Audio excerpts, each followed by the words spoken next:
бурхан болохоор зүгээр юм те хайр халамж байхгүй хахир хатуу болохоор зүгээр л нэг боолуудаас та ямар агуу юм бэ гэдэг үгийг авах гээд байгаа мó. Тийм үг сонсдог тийм харгас бурхан юм уу гэж асуугаад байгаа байхгүй. Тэгэнгүүт бурхан тийм харгас болохоро бишээ. Харин бурхан угаасаа төгс төгөлдөр одоо гуйвж давшгүй ганхшгүй тийм агуу бурхан. Тийм гуйвж давшгүй агуу бурханыг хүн ямар агуу бурхан бэ гэж хэлэхээрээ миний доторх тэр сэтгэл ханамж төгс дүүрэн болдгиймаа гэж хэлээд байгаа байхгүй. За тэгэнгүүт хүн угаасаа төрөлхөөсөө ямар өгөгдөлтэй байдаг вэ гэхээр ийм одоо гэдэг альва нэг өөрийнхөө сэтгэлээ ингээд сэтгэлд хүрж байгаа таашааж байгаа зүйлээ харахаар угаасаа уулга алдаж ямар сайхан юм бэ, ямар хөөрхөн юм бэ, ямар гоё юм бэ гэдэг өгөгдөлтэй байдаг. Тэр өгөгдөл нь угаасаа бурхнаас өгөгдсөн өгөгдөл.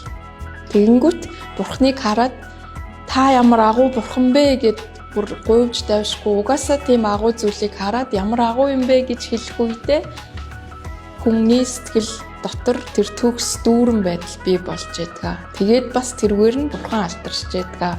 Буюу аль нь нийлээд хоёулаа төгс төгөлдөр болж байдаг гэдэг тэр санааг илэрхийлсэн байна.